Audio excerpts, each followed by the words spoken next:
Welcome to the Collector's Cast, everybody. I'm Clint the Collector. Here's Mike Bloski. We're back again. It's crazy. What are we doing today?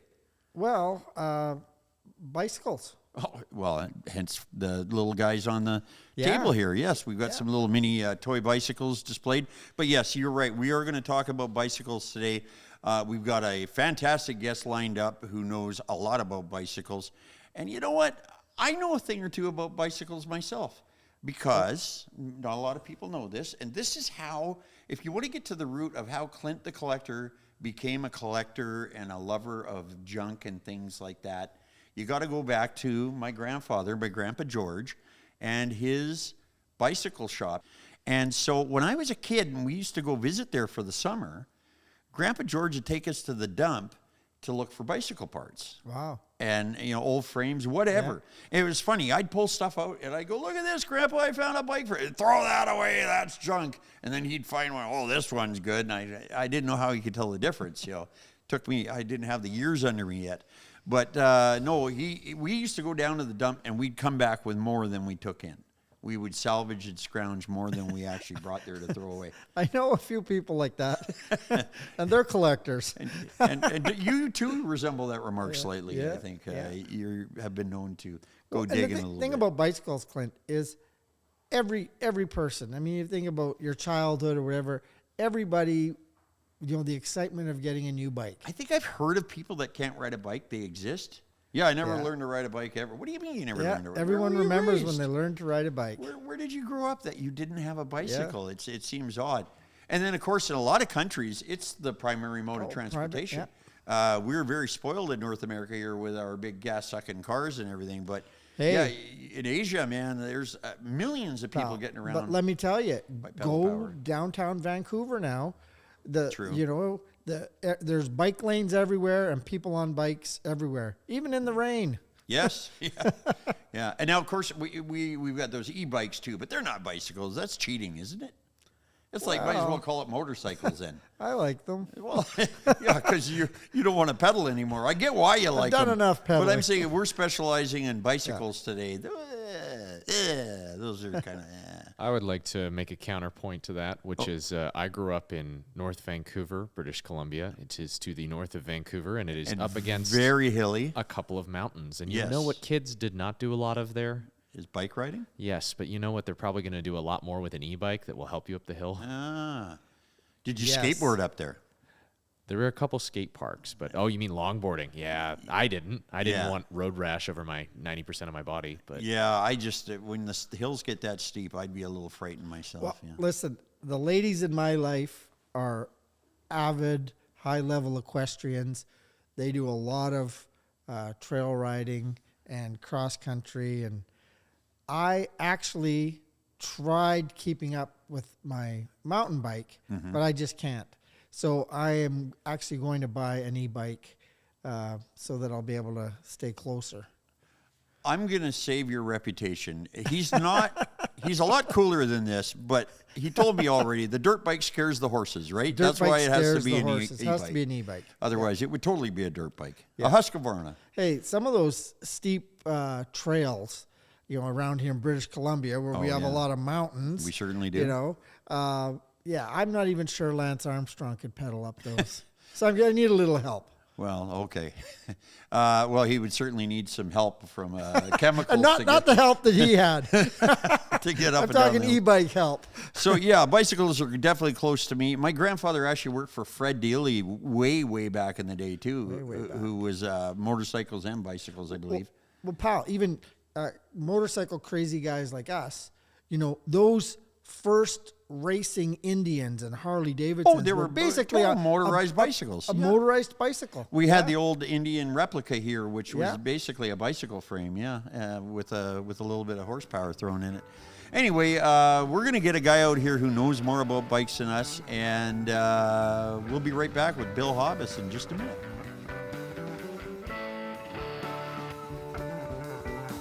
And welcome back to the Collector's Cast, everybody. We're back, me and Mike as always, and we've got our special guest on the phone we've been talking about to talk about all things bicycle here on our bicycle episode. Please welcome Mr. Bill Hobbis. How are you doing, Bill? Hey, Quinn. Good evening, and I think Mike's there as well. Yeah. Yes, Mike is here with me. Yes. Yeah, hi, Bill. We're all, and we've also got our producer Aiden sitting back there. He's running the tech show here. We know nothing. Basically, he sets up the mics in front of us, puts the headphones on our heads, and says, "Just talk into there and don't move." Once in a while, we let him speak. Yes. Very Hi, occasionally. Aiden. Yeah, very occasionally, as he says, yes. So we're talking about collecting bicycles. Now, I just want to start off, and Mike doesn't know you, but you are a collector in general. You're not just a bicycle guy. You're, in fact, one of the premier license plate collectors around. And I understand other things, too. You're a multifaceted collector, are you not, Bill? You know, you try to drill down a little bit and sort of thin things out over time, and you're right. You know, just collecting stuff in general was sort of I think it's that defective DNA that I got from my dad, and but as you know, time goes on, you gotta thin it out. So yeah, you're right. License plates is sort of the big thing right now, for sure. No, I want to give the listenership a little bit of background here. Now, I think people around the world, and especially in Western Canada, are familiar with the name Cap's Bicycles. And Cap Hobbis himself was your uncle, correct? That is right. And he is the starter of this legacy that you guys kind of took over all around the lower mainland of Vancouver. There were Cap's Bicycle stores all over, and it was just a huge name of bikes here. And you're part of that legacy. And so I imagine over the years, you yourself have collected some pretty neat bicycles. Collected bikes and, you know, had fun with bikes. You know, just collecting is one thing, but enjoying what you're collecting and, you know, being part of the community with what you're collecting, you know, really we all sort of embrace that aspect as well. And you know, I think we'll probably have a minute to talk about, you know, the various things that the family did over the years, you know, racing, doing special events, parades, and so on. So, yeah, it was just more than collecting, it was really a lifestyle and sort of a commitment to bicycling. I do remember that Cap's Bikes often advertised charity events, community events. You guys would take part in a lot of different things, for sure. You know, it's not known by everybody listening, but I was recently at your cousin's auction that he put on there. Is it true that your whole family is basically all collectors, aren't there? Or a bunch of you anyway? Yeah.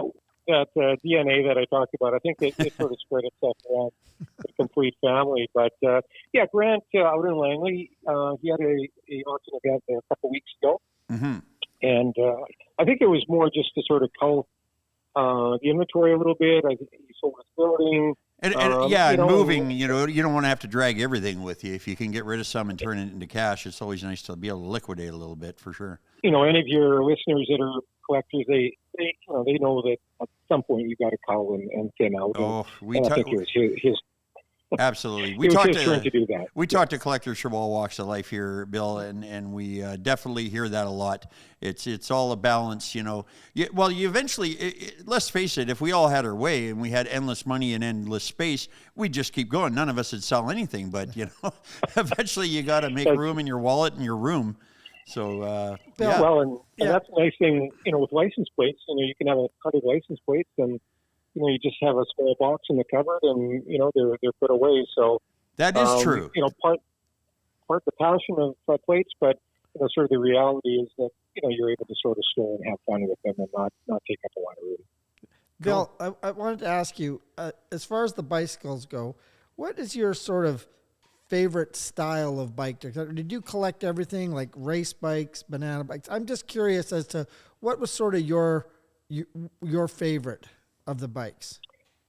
Yeah, you know, probably sort of that mid-'60s is when the banana bikes came out. And that was CCM, and they registered it as a Mustang. The first model was a green with a white seat with silver piping around the edge. And that was my first bike that I could really embrace and remember. And, you know, it just sort of has that lasting impression. And banana bikes, yeah, for sure. Well, they call them banana bikes. They call them muscle bikes. As a kid, I too called them Mustang bikes growing up. Yeah, it would have the high handlebars, the banana seat.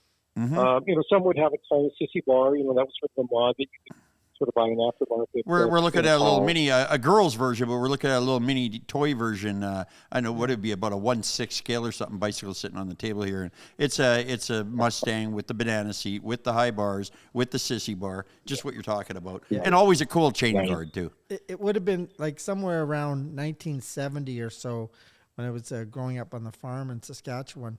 My parents, we went into Saskatoon and we went into Sears, and my brother and I got these green banana bikes. They were called Stampeder the First. Yeah. Nice. And they had been in our family a long time. One of them still has survived, and wow. Still, yeah. But it's kind of neat, Mike, that you mentioned that, because I saw a survey they did with retired folks, and it was done not so long ago. People in their 60s, 70s, 80s, 90s, and so on. And it was just a simple question, what, as a kid, what's the one item that you remember? What's the one item that stands out as sort of that most memorable Christmas gift? And, okay, we'll give Clint the chance to see if he can figure out what the number one item was. Well, I'm guessing it's the item that set you free. It was the one that gave you your transportation, your bicycle. Exactly. Yeah. And it was the number one, sort of reminisce item by a long shot. And number two was the toy train set.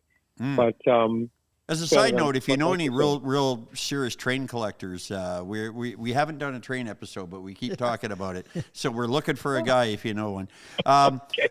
Back to the bikes here as we're concentrating on today. Now, at your cousin Grant's auction, I did end up walking away with a couple things. One was a vintage poster, but the other was one of the early 70s reissued bone shakers, or a penny farthing, big wheel in front, little wheel in back. Oh. And it was then when I was talking to your brother-in-law, Rob, who we both are friends with, he mentioned that you had been involved in a race in the early 70s on penny farthings. And when he told me the distance it went, I just about fell over. So why don't you tell us a little bit about that story? It was 1973, so, we're coming up in May to be 50 years from 73. Yeah, so we started at the Vancouver City Hall on Canby there, and the then Mayor Art Phillips, he was the official starter. And, we all sort of had a number pinned on our back. I was number 19, so... And these were all penny farthings, all penny farthings. Oh, yeah. And how many would you say were in the competition, or started at least? I was number 19, so let's say 19 and probably more.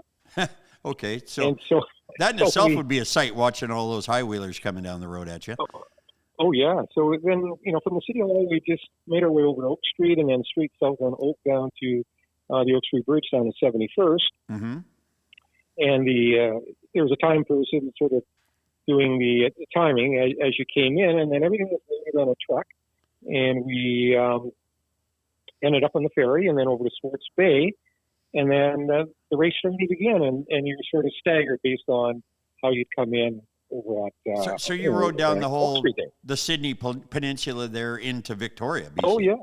Yeah, right from this ferry slip, right all the way down, right down to Memorial Arena, which I think is called Save-On Foods Arena now. Now, I own a couple high-wheelers, and I have not ridden them. I'm a little bit afraid to hurt myself, but especially, and now I definitely wouldn't ride them in a big epic race like this. So tell us some of the downside to racing a bicycle with only one gear, basically, which is the big gear on the front, the wheel itself. That must be a bit of a trick in itself. Well, there's no brakes, of course. So, it's sort of like riding, I don't know if you remember, if you watched your kids riding a tricycle, then, if they want to slow down, they sort of back pressure the wheel, the pedals. So you basically do the same thing with the penny farthing. It's such a large spinning mass, so doesn't it then become like a flywheel and become kind of hard to slow down? You really must have to use some leg power. Yeah. Wow. For sure. Well, and, you'd have to bail now and again. And so bailing was just a regular part of the race. You just dust yourself off and get back on. Oh man. Yeah. Yeah. Bill, I got to tell you, in my younger days, I was a pro athlete. I was a pro hockey player at some point, and I've done some crazy things. I raced some motocross bikes. Been an avid surfer, and I've been looking at this thing that Clint's got in the shop here, and a few times I was thinking, I'm going to try that thing. And then, you know what I think? I think to myself, no, probably another orthopedic surgery is nothing that I need at this point in my life. So I won't get on it.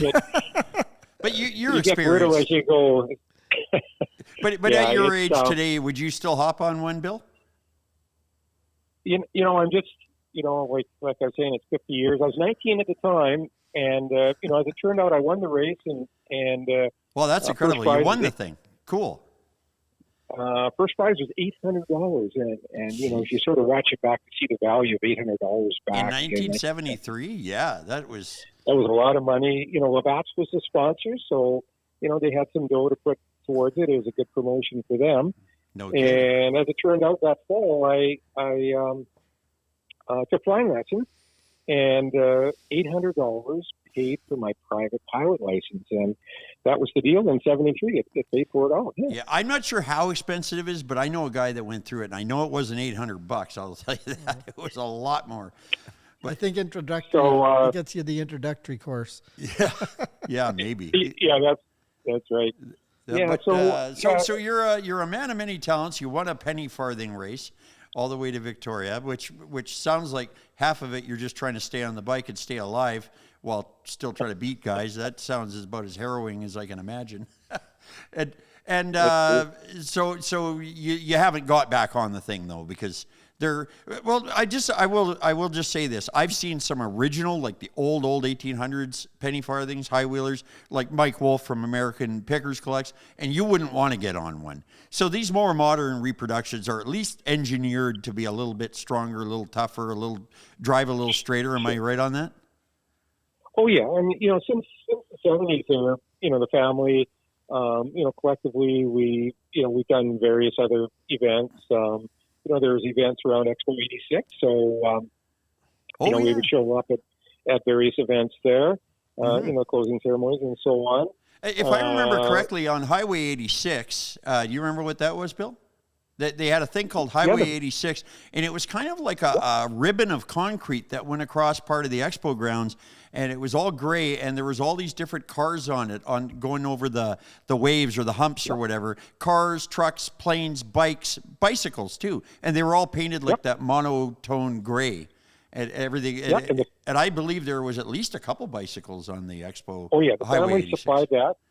Yeah, I was going to say you guys probably supplied what was going on there. And funny you mentioned that, because if you see if you got an old Expo 86 magazine or book that shows that particular thing, and you'll see this orange metal sign with the explanation of what it is.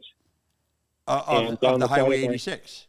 Of the Highway 86, and down the side of my house, that sign is sitting under a tarp. So, jeez, you've got that sign that explains what it is.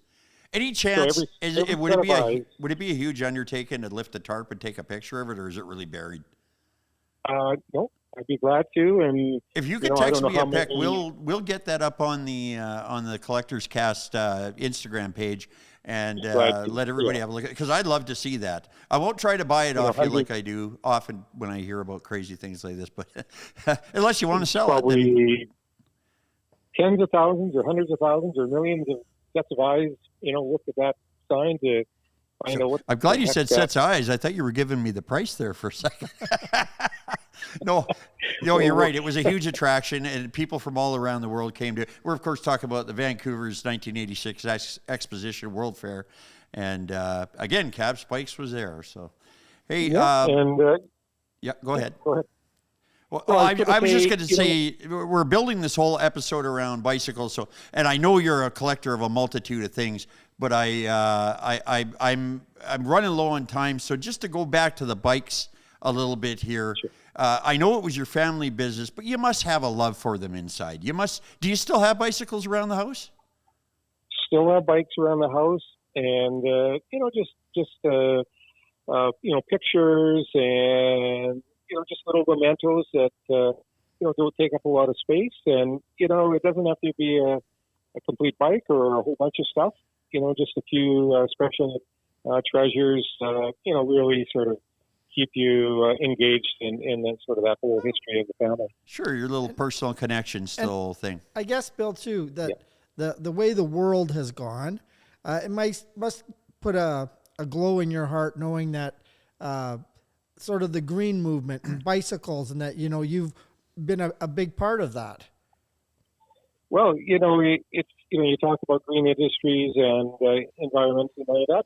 When we're selling bikes, right back to the 60s, 70s, 80s, and so on, we just thought this was a good thing for transportation, for exercise, and so on. But I guess sort of the spin-off nowadays is that it's really thought of as that classic, green method of transportation. And I guess the family's been part of that for forever.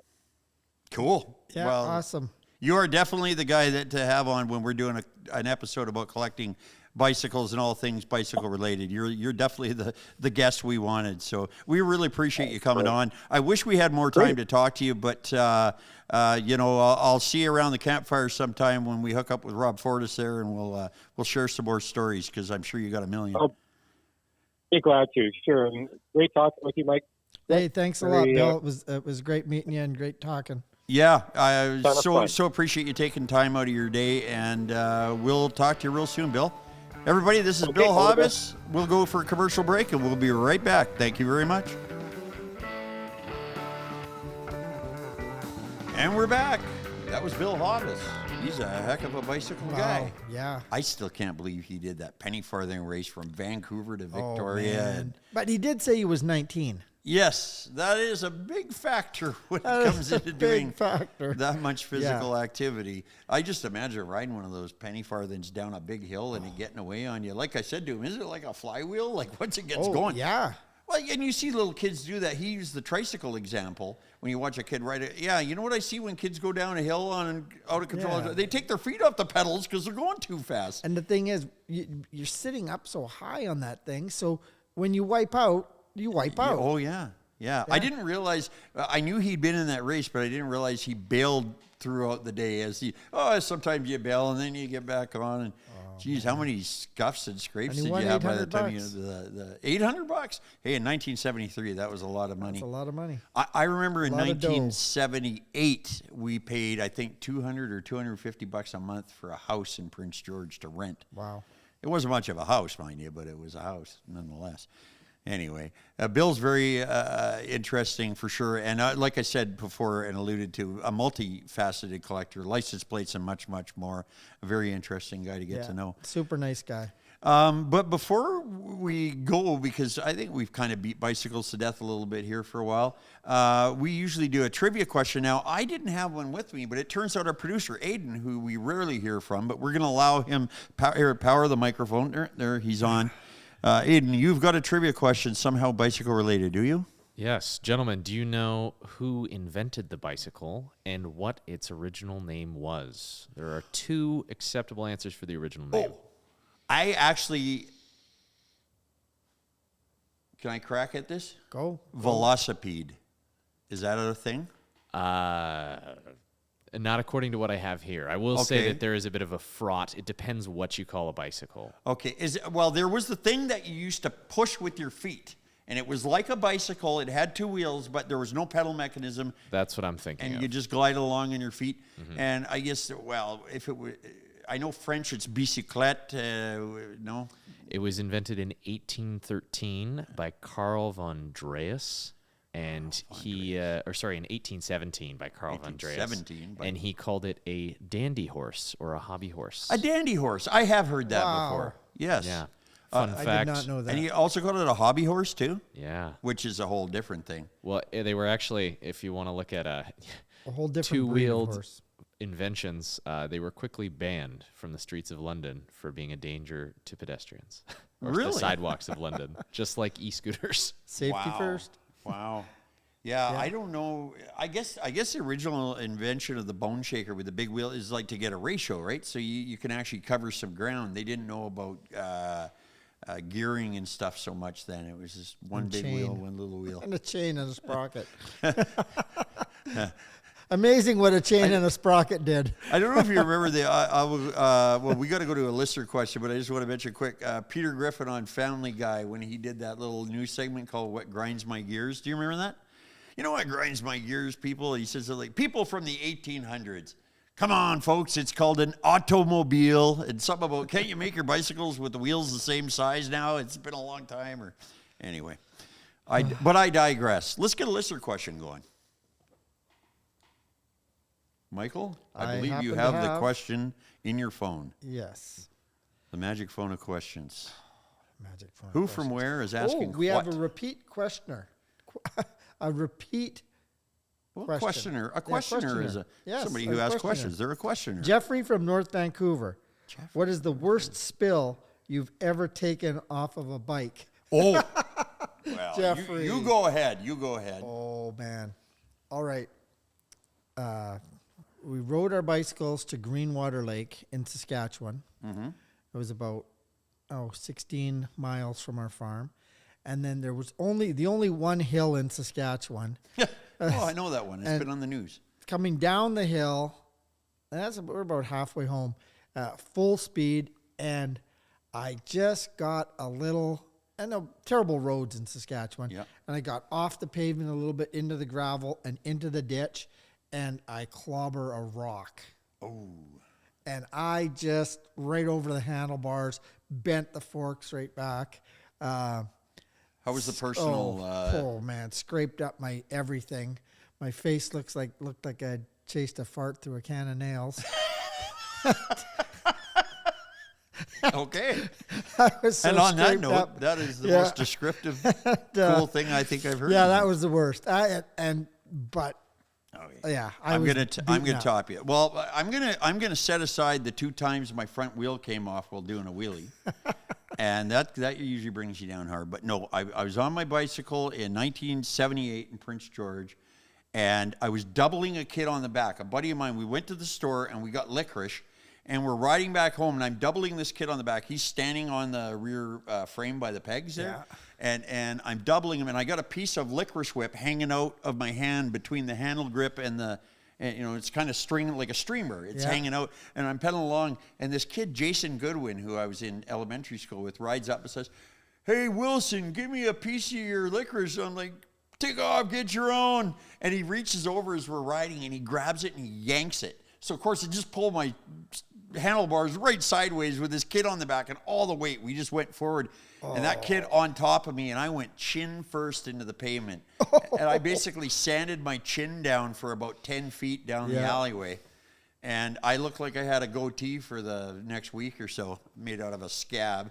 Anyway, now that you've put down your dinner plates, I'd say we've told our gory stories. So thank you to Jeffrey from North Van, was it? Yes. Well, you just finished saying that you were from North Van and nobody liked to ride up there because it was so dangerous. So fair enough that a guy from North Van asks us, "What's your worst bike wipeout?" He's probably got a better one. And thanks, Jeffrey. And now, just because you're a 2-time question asker, that does not mean that you can't be a 3-time. In fact, why don't you be our first 3-time asker? Yes. Anyway, I think we are just about out of things to talk about on bicycles, aren't we? I think we are. Okay. Well, I think Aiden's fallen asleep behind the board, so we should let him go. Yeah, he's had a rough week. Okay. This has been the Collector's Cast. I'm Clint. He's Mike. These have been bikes. Yay! Take care, everyone. See you next time, guys.